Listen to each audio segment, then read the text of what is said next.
નમસ્કાર દોસ્તો, સ્વાગત છે આપ સર્વનું તમારી પોતાની YouTube channel ocean coaching classes પર। મિત્રો, આજે આપણે ધોરણ 4ના ગણિત વિષયની જે દ્વિતીય સત્રાંત પરીક્ષા 2025 તમારી આવી રહી છે 8/4/2025ને મંગળવારના રોજ જે લેવાવાની છે તેનું મોસ્ટ આઈએમપી પ્રશ્નપત્ર જે છે તેનું સોલ્યુશન આપણે જોવાના છે। આ જે પરીક્ષા છે, આ જે કસોટી જે છે તે 40 ગુણની રહેશે। સમય છે સવારે 8 થી 10નો। મિત્રો, જેવી રીતે તમે ગુજરાતી વિષયની પરીક્ષા આપી એવી જ રીતે આપણે ગણિત વિષયની અંદર પણ બ્લુ પ્રિન્ટ પ્રમાણેના મોસ્ટ આઈએમપી પ્રશ્નપત્ર અને બ્લુ પ્રિન્ટ પ્રમાણેના મોસ્ટ આઈએમપી અસાઇનમેન્ટ તૈયાર કર્યા છે। હવે આ જે અસાઇનમેન્ટ છે ને એની અંદરથી બધા મોટાભાગના પ્રશ્નો તમને પરીક્ષામાં પૂછાશે, જેવી રીતે ગુજરાતીમાં પૂછાયા હતા। તો જરૂરથી અવશ્ય દરેક અસાઇનમેન્ટના જે પ્રશ્ન છે ને એનો અભ્યાસ કરી લેજો, કારણ કે તમારી બ્લુ પ્રિન્ટ પ્રમાણે તો છે જ, પણ સાથે એકમ કસોટીઓ, અધ્યયન નિષ્પત્તિઓ, તમારા ગયા વર્ષના પ્રશ્નપત્ર અને સ્વાધ્યાયન પોથીમાંથી મોસ્ટ આઈએમપી પ્રશ્નો વીણીને મૂકેલા છે। એટલે દરેક વાલીઓ, વિદ્યાર્થીઓને, શિક્ષક મિત્રોને વિનંતી છે કે આ અસાઇનમેન્ટનો અભ્યાસ અવશ્ય કરી લેજો, આપણે જે બ્લુ પ્રિન્ટ પ્રમાણે બનાવ્યું છે, બરાબર। અહીંયા તમે જોઈ શકો છો કે નીચે આપણે ફોન નંબર આપેલો છે। જો ન સમજ પડે તો આ નંબર ઉપર ફોન કરીને માહિતી મેળવી લેજો અને પીડીએફ મેળવી લેજો દોસ્તો। ચાલો તો શરૂ કરીએ આપણે ધોરણ 4નું ગણિત વિષયનું તારીખ 8/4/2025ના રોજનું વાર્ષિક પરીક્ષાનું, એટલે કે દ્વિતીય સત્રાંત પરીક્ષાનું આ મોસ્ટ આઈએમપી પ્રશ્નપત્ર। પ્રશ્ન નંબર 1A, ખાલી જગ્યા પૂરો જેના કુલ 3 માર્ક છે।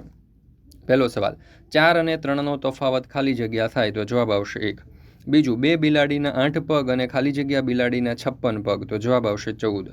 2 ભેંસના 8 પગ અને 12 ભેંસના ખાલી જગ્યા પગ તો જવાબ આવશે 48। ત્યાર પછી બી, નીચેના દાખલા ગણો કોઈ પણ 2 જેના કુલ 4 માર્ક છે।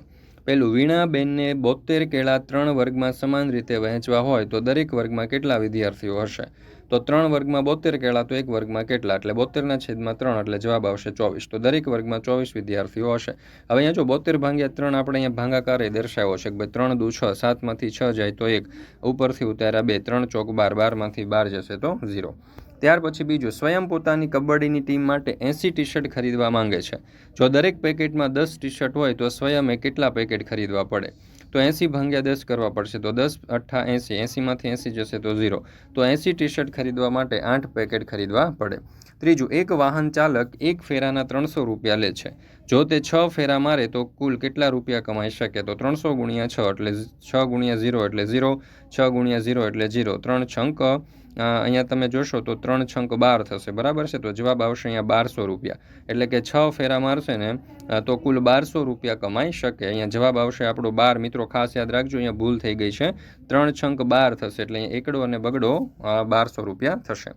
મિત્રો, ધોરણ 3થી 8ની જે દ્વિતીય સત્રાંત પરીક્ષા 2025 છે ને તેના માટે ખાસ ઉપયોગી મોસ્ટ આઈએમપી બ્લુ પ્રિન્ટ પ્રમાણેનું જે પ્રશ્નપત્ર છે તે આપણી ચેનલ ઉપર અત્યારે આપણે એનો અભ્યાસ કરી રહ્યા છે, અને આ બ્લુ પ્રિન્ટ પ્રમાણેના અસાઇનમેન્ટ પણ આપણે તૈયાર કરેલા છે ગણિત વિષયના। તો જરૂરથી આ અસાઇનમેન્ટ મેળવી લેજો, તમારી ગણિત વિષયની પરીક્ષાની તૈયારી માટે તમને ખૂબ જ ઉપયોગી સાબિત થશે। અને રેડી ટુ પ્રિન્ટ છે, સીધી ઝેરોક્સ કરાવી શકો અથવા તો ડાયરેક્ટ પીડીએફમાંથી પણ અભ્યાસ કરી શકો છો, અને માત્ર ને માત્ર 40 રૂપિયાની પ્રાઇસ છે। અહીંયા તમને નંબર આપેલો છે 70 46 22 22 54, આ નંબર ઉપર તમે કોન્ટેક્ટ કરી, સંપર્ક કરી અને આ પીડીએફ જે છે તે મેળવી શકો છો। ચાલો ત્યાર પછી આપણે આગળ જોઈએ પ્રશ્ન નંબર 2A, દાખલા ગણો 2માંથી કોઈ પણ એક જેના કુલ 3 માર્ક છે। પહેલું, મીનાએ 3 ચાંદીના સિક્કા ખરીદ્યા, ત્રણેયનું વજન અનુક્રમે 200 ગ્રામ, 650 ગ્રામ અને 500 ગ્રામ છે, તો તેણે કુલ કેટલી ચાંદી ખરીદી કહેવાય? તો 200 ગ્રામ વત્તા 650 ગ્રામ વત્તા 500 ગ્રામ આપણે કરીએ તો 0 વત્તા 0 વત્તા 0 એટલે 0, 0 વત્તા 5 વત્તા 0 એટલે 5, 2 વત્તા 6 વત્તા 5 એટલે 13। તો આપણે એવું કહી શકીએ કે મીનાએ 1350 ગ્રામ કુલ ચાંદી ખરીદી। ત્યાર પછી છે બીજો દાખલો, 1 કિલોગ્રામ ઘઉંનો ભાવ 21 રૂપિયા હોય તો 250 કિલોગ્રામ ઘઉં ખરીદવા કેટલા રૂપિયા જોઈએ? તો 1 કિલોગ્રામના 21 રૂપિયા તો 250 કિલોગ્રામના કેટલા? 250 ગુણ્યા 21 કરવા પડશે, એટલે જવાબ આપણો થઈ જશે 5250। તો 250 કિલોગ્રામ ઘઉં ખરીદવા 5250 રૂપિયા જોઈએ। હવે ગુણાકાર કેવી રીતે કરશું? તો કે અહીંયા 2 રકમનું શૂન્ય, ત્યાર પછી 2નો 0 સાથે એટલે 0, 2નો 5 સાથે એટલે 10નું શૂન્ય વધી પડી 1, 2 દુ 4 ને 1 5, પછી 1નો 0 સાથે એટલે 0, 1નો 5 સાથે એટલે 5, 1નો 2 સાથે એટલે 2। હવે સરવાળો કરીએ, 0 વત્તા 0 0, 0 વત્તા 5 5, 0 વત્તા 2 2 અને 5 વત્તા 0 એટલે 5। ચાલો ત્યાર પછી બી, સૂચના પ્રમાણે દાખલા ગણો જેના કુલ 2 માર્ક છે। તો 7 કિલોગ્રામ અને 500 ગ્રામ એટલે 7 કિલો 500 ગ્રામ ને ગ્રામમાં ફેરવો। તો જો 7 કિલોગ્રામ પ્લસ 500 ગ્રામ તો 7000 કિલોગ્રામ, 7 કિલોગ્રામ એટલે 7000 ગ્રામ થાય, તો 7000 ગ્રામ પ્લસ 500 ગ્રામ એટલે જવાબ થઈ ગયો 7500 ગ્રામ। ત્યાર પછી છે સી, યોગ્ય વિકલ્પ પસંદ કરી અને બોક્સમાં લખો. તો અહીંયા તમે જોઈ શકો છો કે આપણને ટ્રક આપેલો છે, તો આ ગાડીનું અંદાજિત વજન. હવે અહીંયા તમે જોઈ શકો છો ગાડીનું અંદાજિત વજન આપણને આપેલું છે, બરાબર છે. તો 9 ગ્રામ, 900 ગ્રામ અને 90 ગ્રામ આપેલું છે. તો ગ્રામમાં તો હોય જ ન શકે, કિલોગ્રામમાં હોય, બરાબર છે. તો આપણે અહીંયા જવાબ લખી શકીએ 9 કિલોગ્રામ. ત્યાર પછી છે નીચેના પૈકી ભારે પ્રાણી કયું છે? તો અહીંયા તમે જોઈ શકો છો કે બંને સરખા છે, પેલું ભારે છે કે બીજું ભારે છે? તો આ ઘોડો જે 2 નંબર ઉપર છે તે સૌથી ભારે છે. ત્યાર પછી છે પ્રશ્ન નંબર 3, નીચે આપેલ આકૃતિઓનો રેખાંકિત ભાગ અપૂર્ણાંક સ્વરૂપે દર્શાવો. અહીંયા તમે જોશો તો કુલ 4 ભાગ છે, તો છેદમાં 4, એમાંથી 2 ભાગમાં રંગ પૂર્યો છે, તો અંશમાં 2, એટલે આપણે અહીંયા જવાબ લખી શકીએ 1/2. ત્યાર પછી આકૃતિમાં કુલ 3 ભાગ છે, તો છેદમાં 3, 3 ભાગમાં રંગ પૂર્યો છે એટલે અંશમાં 3, તો 3/3 એટલે કે 1. ત્યાર પછી છે ત્રીજી આકૃતિ, તો અહીંયા તમે જોશો તો 1, 2, 3, 4, 5, 6, 7, 8 ભાગ એટલે 8 છેદમાં, અને 6 ભાગમાં રંગ છે એટલે અંશમાં 6, 6/8 એટલે જવાબ આવશે 3/4. પ્રશ્ન નંબર 3.2, અપૂર્ણાંક ભાગ આકૃતિમાં દર્શાવો. હવે અહીંયા જો આકૃતિ આપણને આપેલી છે, કુલ 4 ભાગ છે એટલે છેદમાં 4 લખીશું, એમાં 3 ભાગમાં રંગ પૂરો છે એટલે અંશમાં 3, તો આ રીતે આપણે અપૂર્ણાંક ભાગ દર્શાવી શકીએ. અહીંયા કુલ 4 ભાગ છે એટલે છેદમાં 4, એમાંથી 3 ભાગમાં રંગ પૂરો છે એટલે અંશમાં 3. ત્યાર પછી છે પ્રશ્ન નંબર 4a, માંગ્યા મુજબ જવાબ આપો કોઈ પણ 2, જેના કુલ 4 માર્ક છે.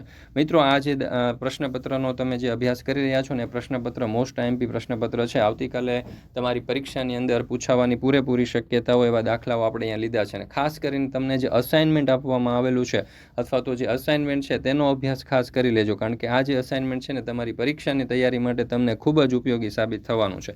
તો દરેક વિદ્યાર્થીઓએ અવશ્ય આ ધોરણ 4નું ગણિત વિષયનું બ્લુપ્રિન્ટ પ્રમાણેનું જે અસાઇનમેન્ટ છે તેનો અભ્યાસ કરી લેવો, પીડીએફ મેળવી લેવી. નંબર તમને અહીંયા આપેલો છે 70 46 22 22 54.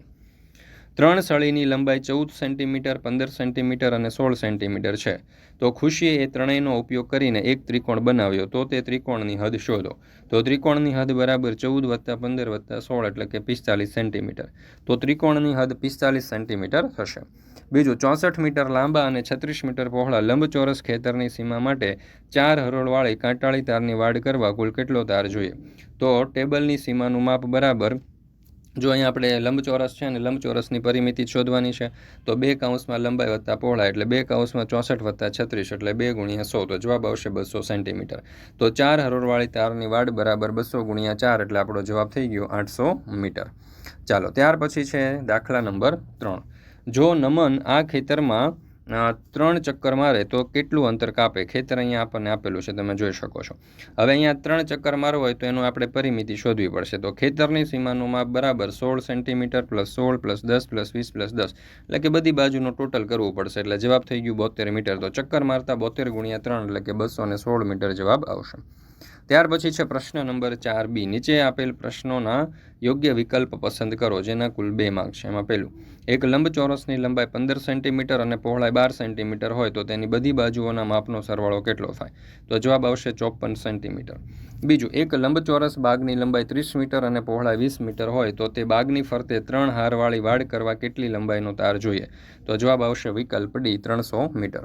ત્યાર પછી છે પ્રશ્ન નંબર 5a, પરિકરની મદદથી વર્તુળ દોરવું, જેના કુલ 2 માર્ક છે. ચાલો, તો અહીંયા તમે જોઈ શકો છો 4 સેન્ટીમીટરના માપનું આપણે પરિકર દોરવાનું છે, તો આ રીતે આપણે વર્તુળ દોરી શકીએ. નીચે આપેલ વર્તુળમાં વ્યાસ PQ દોરો, તો અહીંયા આપણે આ રીતે વ્યાસ P અને Q જે છે તે દોરી શકીએ. ચાલો, ત્યાર પછી છે પ્રશ્ન નંબર 5b, નીચે આપેલ આકૃતિના આધારે જવાબ આપો, જેના કુલ 2 માર્ક છે. તો નીચેના વર્તુળમાં O કેન્દ્ર હોય તો સૌથી લાંબો રેખાખંડ કયો છે? તો તમામ રેખાખંડ અહીંયા સમાન છે. કેન્દ્ર બિંદુના નામ જણાવો, તો કેન્દ્ર બિંદુ O છે. પ્રશ્ન નંબર 6a, સંખ્યા આધારિત પેટર્ન પૂર્ણ કરો કોઈ પણ 2. તો જો 20, 70, 120, 170 અને 220, 100, 300, 500, 700 અને 900. ત્યાર પછી 15, 16, 19, 24, 31, 40, 51 અને 64. ત્યાર પછી છે પ્રશ્ન નંબર 6b, આકારો આધારિત પેટર્ન પૂર્ણ કરો, જેના કુલ 2 માર્ક છે. તો તમે જોઈ શકો છો કે ઊભી, આડી, ઊભી, આડી, ઊભી, આડી અને ઊભી. ત્યાર પછી છે ઊભી, આડી, ઊભી, આડી, ઊભી, આડી ને ઊભી. ચાલો, તો આવી રીતે આ પેટર્ન આપણે અહીંયા પૂર્ણ કરી શકીએ. એવી જ રીતે 2 ડિઝાઇન જે છે ક્રમ બધાવે છે, તો એ આપણે અહીંયા દોરી શકીએ. ચાલો, ત્યાર પછી છે પ્રશ્ન નંબર 7, નીચે આપેલ ચાર્ટ પરથી પ્રશ્નોના જવાબ આપો. તો અહીંયા જુઓ, તાપમાન અને માસ એટલે કે દર મહિનાની અંદર કેટલું તાપમાન હોય છે એ ચાર્ટ આપણને આપ્યો છે. એના ઉપરથી કેટલાક પ્રશ્ન પૂછેલા છે. તો પહેલો સવાલ, સૌથી વધુ તાપમાન કેટલું છે અને કયા માસમાં? તો સૌથી વધુ તાપમાન 45 અંશ સેલ્સિયસ છે જૂન માસમાં. બીજું, સૌથી ઓછું તાપમાન કેટલું છે અને કયા માસમાં? તો સૌથી ઓછું તાપમાન 20°C છે માર્ચ માસમાં. મે માસમાં તાપમાન કેટલું છે? તો કે મે માસમાં 35°C જેટલું તાપમાન છે. ત્યાર પછી છે પ્રશ્ન નંબર 7B. નીચે આપેલ વર્તુળ આલેખ પરથી પ્રશ્નોના જવાબ આપો. તો અહીંયા જો શરબત પસંદ કરતા બાળકો, ચા પસંદ કરતા બાળકો અને કોફી પસંદ કરતા બાળકો છે. જો કુલ બાળકો 28 હોય તો ચા પસંદ કરતા બાળકોની સંખ્યા કેટલી છે? તો જવાબ આવશે 7.